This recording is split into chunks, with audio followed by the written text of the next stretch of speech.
Today's episode is brought to us by On the Clock.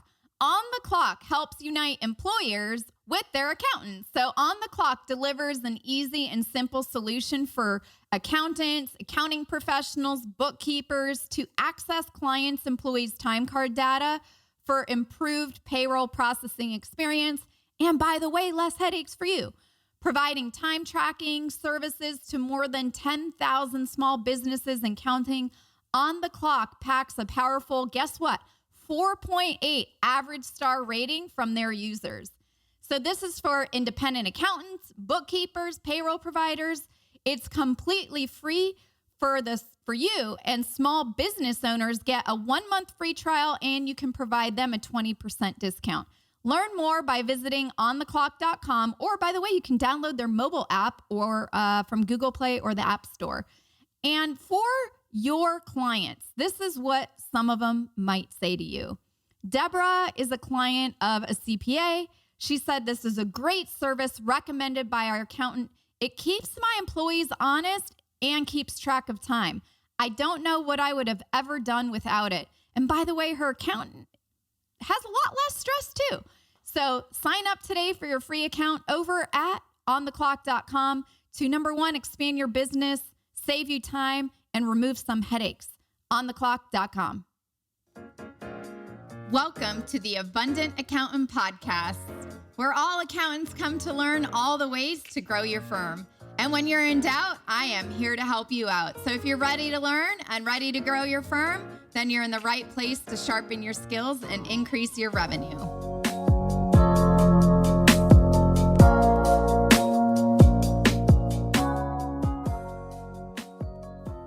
Welcome to the Abundant Accountant Podcast. This is where accountants just like you come to learn all the ways they can grow their firm.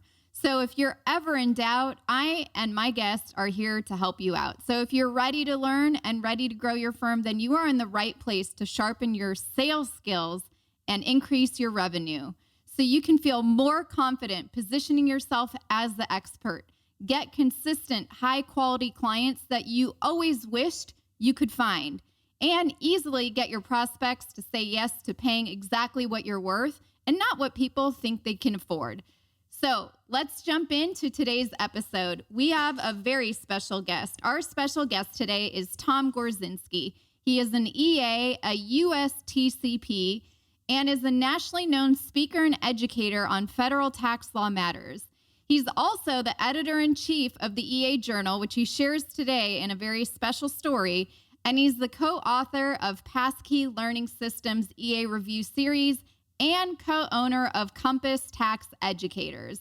He's an enrolled agent. He's a certified tax planner, a National Tax Practice Institute fellow, and admitted to the bar of the U.S. Tax Court as a non-attorney. So let's just say he's done it all. He also has a Master's of Science in Taxation and a certificate in Finance and Accounting from the Wharton School at the University of Pennsylvania. He lives also in Arizona. That is one of the fun things that I know about him. And he's got a whole bunch of other things, but we're just going to get into today's episode. So before we dive in, I do want to share one thing. And the one thing is, as an accounting professional, I know you feel frustrated and stressed trying to get the right quality clients. It probably seems like you have no control over who you work with or how much really you can charge. And it probably looks like charging a high monthly fee engagement is not even in the realm of possibility for you. And none of this is your fault. I know that nobody is training you on how to fix these problems and connect the dots. Up until now, only my high-end clients have had access to this information. But I'm very excited about sharing this with more of you. So I am offering a free coaching session to discover the possibilities that you have within your firm. The system is all about getting you ideal clients that are coming to you so you can finally get paid what you're worth, so you can build a dream practice and still have the time and money to enjoy with your family and kiddos. And if you're sick of the way it's been going and want to jump 2 feet in and discover what's possible because you've been doing it the same way over and over again and it's just not working, and you feel like you have no confidence when it comes to sharing your fees or really what you want to charge a client, And lastly, you don't believe you could ever double your firm revenue? Then this free coaching session is for you. I only work with 5 accountants at a time right now. So let's explore what's possible together. Go over to theabundantcall.com. You will have a call with me. Denise is on a hiatus. So if you guys have had a call with her before, she is taking a break right now. So your call would be with me. Again, we only work with 5 accountants at a time. So to explore more, head on over to theabundantcall.com. And now let's welcome Tom to the show. Thank you, Michelle. Thank you for having me on. Yes, I'm super excited to have you here on the Abundant Accountant podcast, because if anyone has created a life of abundance, it's definitely you. I'd like to think so. It's always a work in progress. That's what I'll say. It's always a work in progress, but we're definitely, I would say you're in the progress of the making it happen than thinking about it department, right? So I think a lot of things that we're actually going to talk about is that fear that people have of transitioning and of changing and of letting things go and being afraid of the past in our mindset. So those are all the fun topics we're going to talk about today. However, I've already done your intro, but I think it's always really good, Tom, if you introduce yourself. Share with us who you are, why you're so amazing, and why you're here today. Thank you, Michelle. So I've been in tax for 10 years now. I got started just as a part-time gig at H&R Block when I was working as actually a higher education administrator. That was my first career. And I ended up loving it. And I took the risk and I left a full-time career that I already had to move full-time into the tax field. And that was alone a very scary change for me. But I had set myself up by getting a master's in tax in my early part of my career to facilitate that. And then from then on, I've had different experiences working at tax controversy law firms. I've had my own practice part-time. Then I took my own practice full-time and left working for other people. And then in the last couple of years, my business has even transitioned more into more of an education-focused enterprise and helping other professionals while still doing that tax work that keeps me current. So I guess you could say I've actually kind of faced the fear of transition like 3 times now in my kind of short 10-year career. Yeah. Well, I acknowledge you for the transitional anxiety that comes with it all, because making the transition, taking the leap of faith, jumping in 2 feet in instead of dabbling 1 foot out, it takes some cojones. Is that how you say it? And, I acknowledge you for that and just really going all in, because it must be liberating right now. And it must feel just like you're on top of the world, because now you get to do the things that you love, right? Like you're doing the tax work to stay current, but yet so much of your time is educating. By the way, everyone listening should learn from Tom. So Tom, real quick, can you share how they can learn from you and like where to find you, just in case, so I don't forget, because I'm super excited today. I had double espressos, so I don't want to miss that. Hey, I'm on my second coffee as well, so don't worry. There's 2 main ways you can find, well, actually 3. If you go to Thomas Gorczynski on Facebook or on Twitter, TGORCZ, or my website, www.gorczynski.tax. All of those, you can find me, connect with me, or learn about what I'm doing. Awesome. All right. So are you ready? I've got a question, because I know everyone's listening like, how the heck did he transition 3 times? But can you share with us that story? I mean, you had a full-time gig at H&R Block, right? You got your I was just you were part-time as a higher education administrative, but then you had your full-time career, and then you transitioned to a full-time tax field. And what about all the people listening right now who might be in a job, who might have the $100,000 to $200,000 salary job, and they're like, you know what?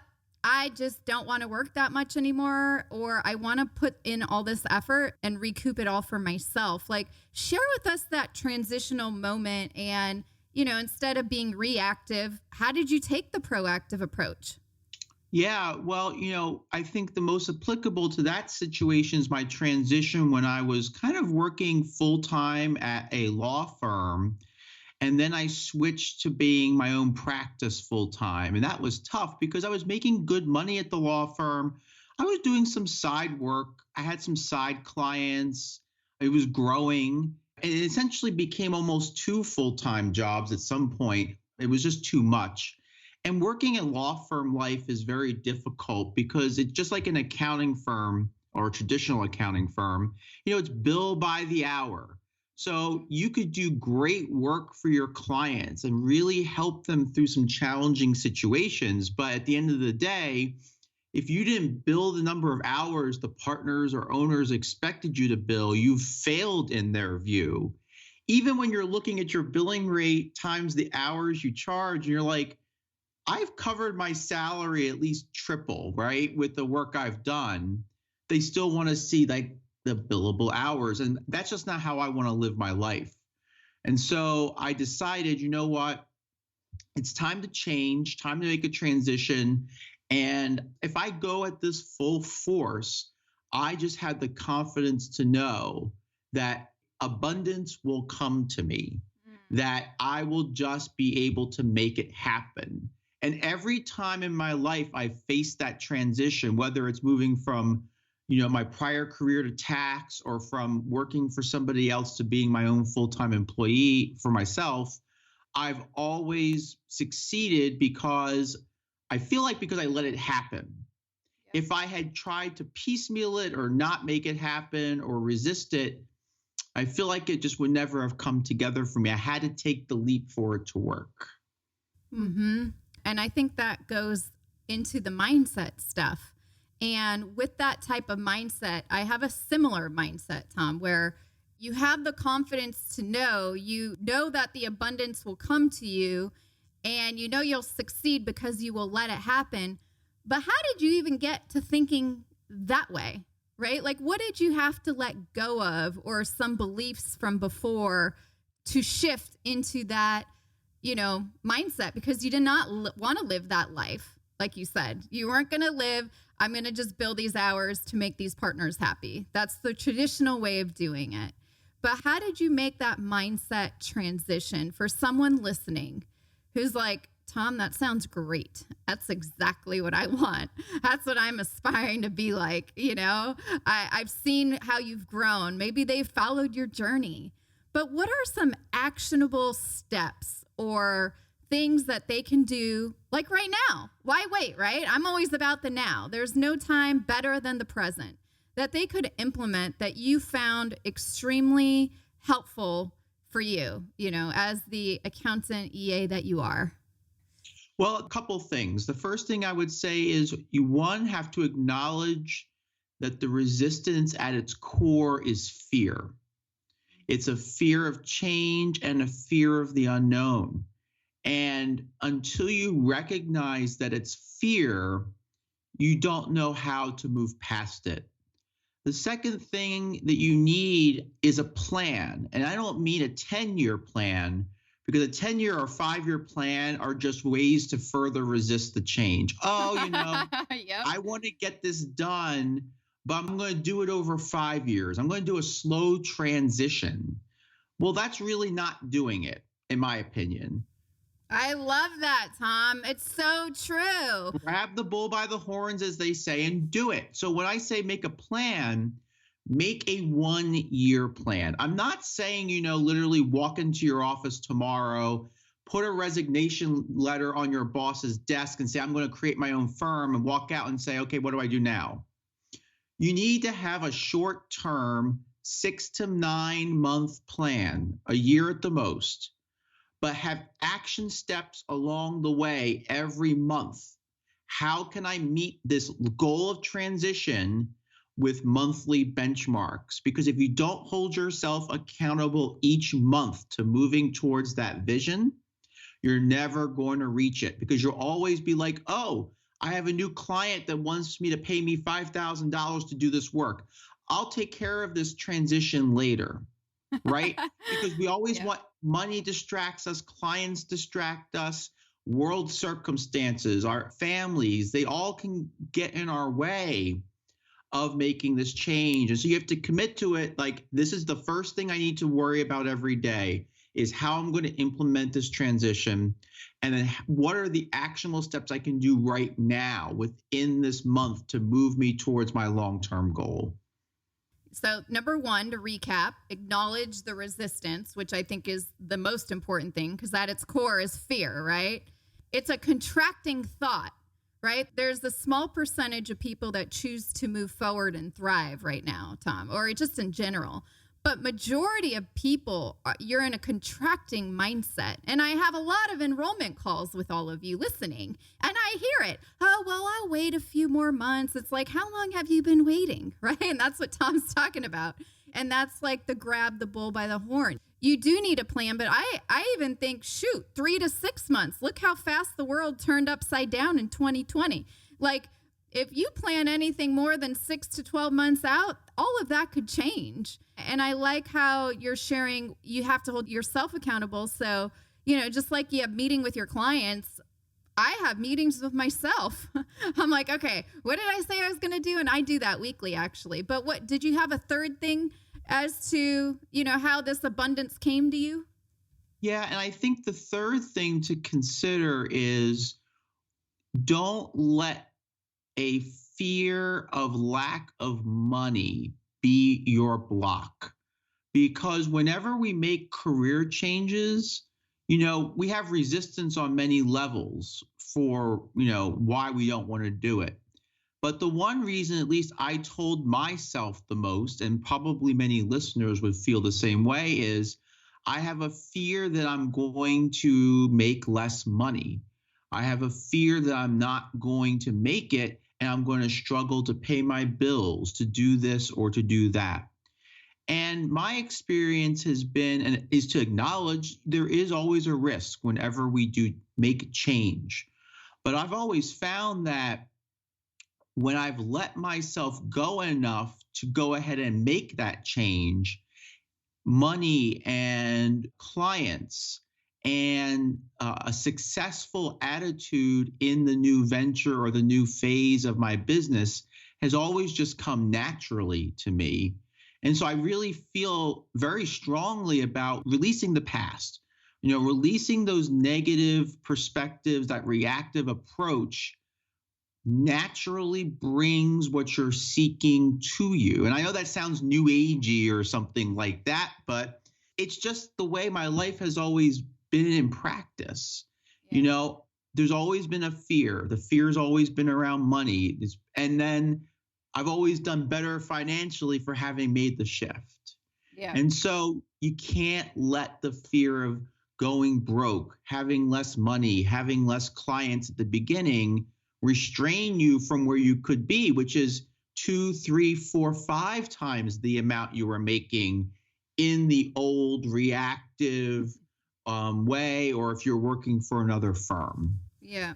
And I mean, I'm of the same mindset. I even started this venture with $100,000 in debt and got rid of that in about a 14-month period. And the fears are always there. They're not going to go away. But when you share about that you still have the fear of being broke, or the fear of always not having enough money or a lot of money, I think that resonates pretty much across every probably person listening. And if I'm wrong, feel free to send me an email and tell me, Michelle, you are wrong.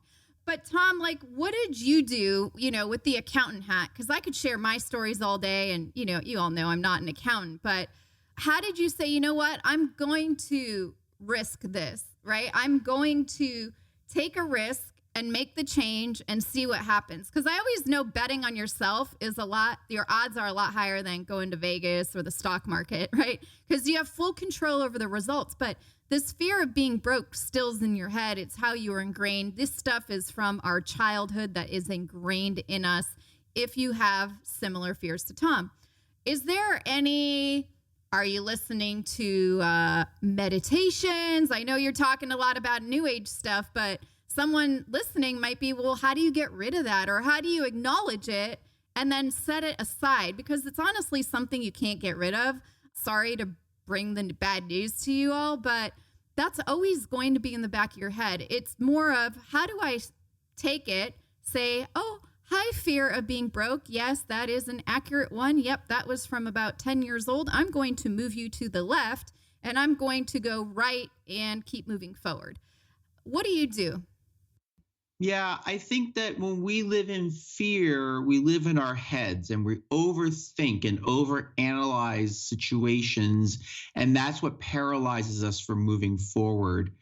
And so for me, what has really been helpful is leaning more into my gut and to my heart. So rather than overthinking things, what does my gut say? Because that gut feeling is a instinctual feeling. It's a warning system that we have in our bodies to tell us, what are we doing? So what does my gut say? What is the right way to go in this situation? Is it to stay and working 70 hours a week and stressing ourselves out? Or does my gut say, you know what, I think I can do this and I think I can move forward on a different path? And I think that when we get out of our heads and focus on those other centers of intelligence and those other feelings that we have, we can let go of some of that fear. But I think we have to acknowledge the fear too, because the fear is legitimate, right? There is a risk, and that's okay. But that's why I say go with your gut, but be smart and lead with some type of short-term plan to make your transition as least fear-based as possible. Because you're always going to have the fear. It's always going to be there. We always have this scarcity mindset from when we were kids. Yep. And so the only way to get around it is to acknowledge it, plan for it, and to lead kind of instinctually where we think we can do best for ourselves and our clients. Yeah. And I think it probably seems overwhelming for you all listening. It probably seems scary. And it is. So yeah, welcome to entrepreneurship. Tom, can you share a story with how it's, gotten in your way even in the last couple of years? You've transitioned more into education. You're teaching a lot. And I'm sure even that transition recently. So, people know that you and I are just like them. We're not any different, by the way. But can you share a story of how this fear of transition and having to let it go creeped in on you? Maybe what you had to do mindset wise to let it go, and share with us that story as you recently transitioned your firm into more of the education side. Yeah. So, probably back in 2016, when I left law firm life full time, I was really focusing on building a tax practice. But at that point, the practice was going to be what I would call a traditional tax practice, where you do returns. I might do some resolution or controversy work. And the only way to make more money in that situation, of course, is volume. So you're working. And of course, you overwork. And then, in 17 or 18, having worked with some mentors in the field, I realized, what? I want to move from a reactive to a proactive working style, and not having volume, but having value instead with fewer clients. But I'll be honest, I did not follow my own advice in this one circumstance. I have in other areas, but I decided for the slow transition, I'm going to do it over a couple of years. Okay, great. And I made that, and I cut eventually over the last, I would say 2 years, my client list from, almost 100 down to 25. So you only service 25 clients right now?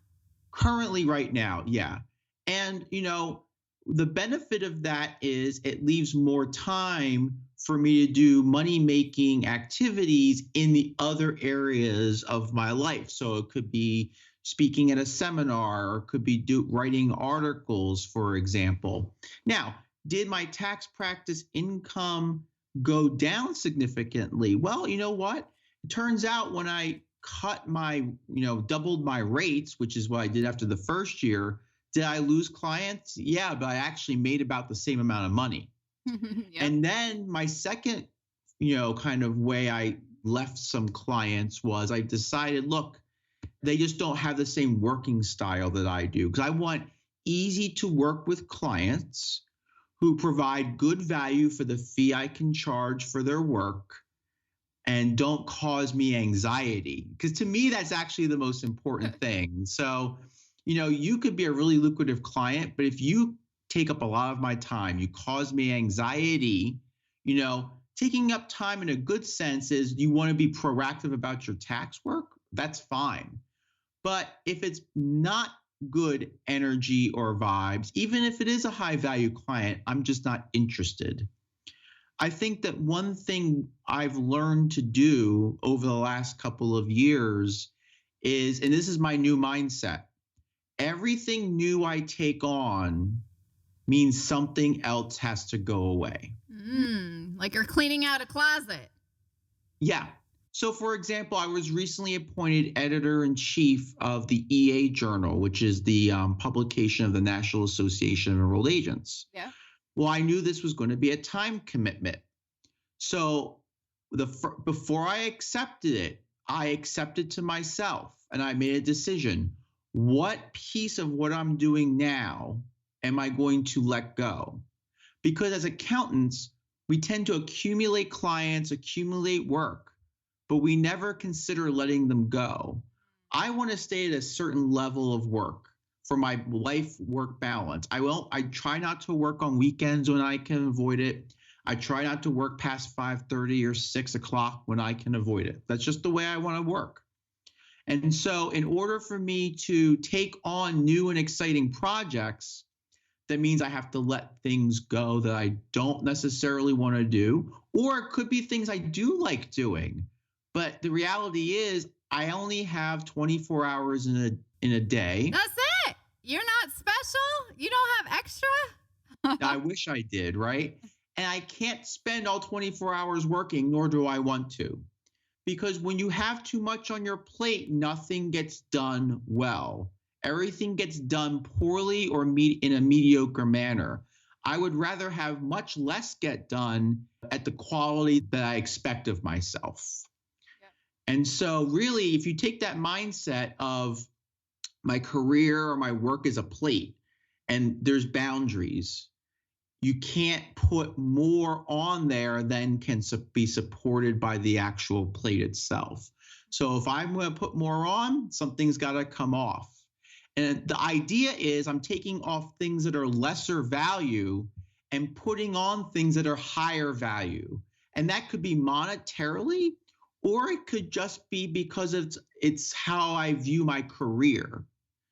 I may do something that's not necessarily of high monetary value, but it's going to bring value long term to my career. And so we have to make those judgments as well, because it's not all about dollars and cents sometimes. It's about the long-term perspective on what you're doing. Yeah. So in this case, when you took on the Journal of something, accountancy EA. The EA Journal, yeah. EA Journal, there we go. What did you let go of? Because I know everyone listening's curious, and I'm definitely curious. So was it a monetary let go, or was it a time let go, or was it a non-passionate let go? Super curious to know what it is that you let go. And I love the plate analogy. Think of this like Thanksgiving. You can only throw so much on that plate. And a lot of you have a full plate right now, just like it's Thanksgiving time.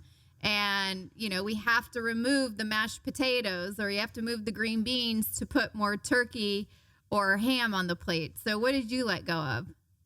Well, I had one really big client that I had been working with for many years, but I stopped enjoying the work about 5 years ago. And mostly because a lot of the work is bookkeeping based, and I just don't enjoy care to do any kind of bookkeeping related work. It's just not in my skill set. So I let that go this year. I'm wrapping that up now. And the reality is I'm going to have less tax clients next year. I've decided to do further ratchet down the number and increase my minimums so that I have fewer tax clients so I can take on some of these other things. That's awesome. Well, thank you so much, Tom, for sharing this with us today on the Abundant Accountant podcast. Is there any other things that we didn't chat about that you feel, could help them remove something off their Thanksgiving plate, set fear to the side after you acknowledge it, or anything that we spoke about today? Yeah, actually, what I'm going to suggest is Yep. if you want to change and you want to make change, two things. One, write it down. Because if it's in your head, it doesn't really exist. But if you put it on paper, then it really does. The second thing I want to suggest is tell people about your goals. Make them hold you accountable. Because again, once you've told people and people are aware of what you want to do, you feel that you need to start working towards that goal. Accountability, I think, is key in many ways. Yep. And I think when you tell people, then you're automatically held accountable. And I would say from talking to a lot of EAs and CPAs and doing a lot of enrollment calls, when you all put your goals down on paper, that's typically when they end up happening. And it's when we, grab that yellow notepad that you're always writing in, and just make one for, your goals. Because if you do want to change happens with taking small baby steps of action. So thank you, Tom, so much for being here with us today. It was an honor to have you, and we'll have you back again one day soon. Well, thank you, Michelle, and I look forward to it.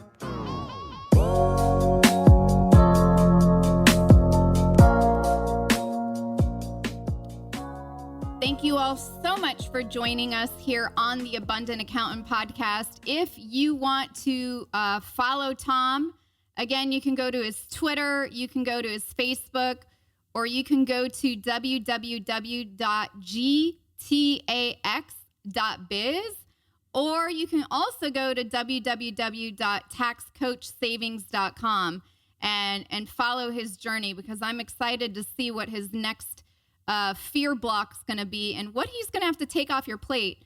So if there's anything that you took away from today, obviously I'd love to hear about it. So feel free to post a review on Apple Podcasts and share with us the one thing you learned that you're going to put into action today. But if you have a Thanksgiving plate full of stuff, because a lot of you are super overwhelmed, I talked to a lot of you. There's never enough time in a day. You're working 12 to 16 hours a day. You're pretty much sick of it. You're almost burnt out. Yeah, I hear a lot of that stuff. So do you have to remove the green beans? Do you have to remove the mashed potatoes? Do you have to remove, I wouldn't remove the protein because that's your high value work. But what in your business maybe you need to let go of because you kept accumulating it? And now you've got a Thanksgiving plate like a hoarder would have. And we don't want any of that, because that's not how we have the life and firm of abundance. So what is one area or one thing that you can remove off your Thanksgiving plate? And if you listened in the beginning, if you're one of those accounting professionals and you're feeling frustrated and stressed trying to get the right quality clients, and it seems like you have zero control over who you work with or how much really you can charge because you go based on what you think the client could afford, and you don't think charging a high monthly fee engagement is in the realm of possibilities for you, then we should explore what's possible working together. And you can book a free call as long as you've been in business at least 2 years over at theabundantcall.com. And I only work with 5 accountants at a time. So if this resonates with you, then I would book a call. So if you're sick of the way things have been going and you're ready to jump 2 feet in and do what Tom talked about today, which is take action, right? And if you take action, what are the things you need to do? You need to write it down and you need to tell some people about your goals. Then I want to talk to you. And if you want to discover what's possible, because maybe what you've been doing isn't working anymore and you're ready to set the fear to the left and move over to the right. And if you have zero confidence, I love talking to you because confidence stems from action and we put some good action into place. So even if we explore what's possible, I can promise you that you will learn a lot. And if you never thought that you could double your revenue, then you can watch some of the testimonials over at theabundantcall.com. when you book your call, because pretty much all of them have doubled their revenue, and they've removed some green beans and some mashed potatoes off their plates to add in some more ham and some turkey. Today's episode, just a reminder, was brought to you by On the Clock. On the Clock unites employers with their accountants, and On the Clock delivers an easy and simple solution for bookkeepers to access clients' employee time cards and have improved payroll processing experiences. And by the way, a lot less headaches. So, providing time tracking services to more than 10,000 small businesses and counting. And did I mention they've been around since 2004? On the Clock packs a powerful 4.8 average star rating for their users. Independent accountants, accounting professionals like you, CPAs, EAs, bookkeepers, and payroll providers, this is absolutely free to you, and you get to give your clients a 30-day free trial. So that's for the businesses. To learn more, head on over to ontheclock.com or download their mobile app from the Google Play or the App Store. And for some of your business clients, this is what one of them has said to our CPAs. Deborah is a business owner, and she said, "This is a great service recommended by our accountant. It keeps my employees honest, and it keeps track of the time, so I don't have to do anything. And I don't know what I would have ever done without it." So if you're looking to make your life more efficient and spend more time at home with the kiddos or lay on the couch and watch some Netflix, then remove some of the stress and give On the Clock a try. ontheclock.com, get your free account, and I will see you in the next episode.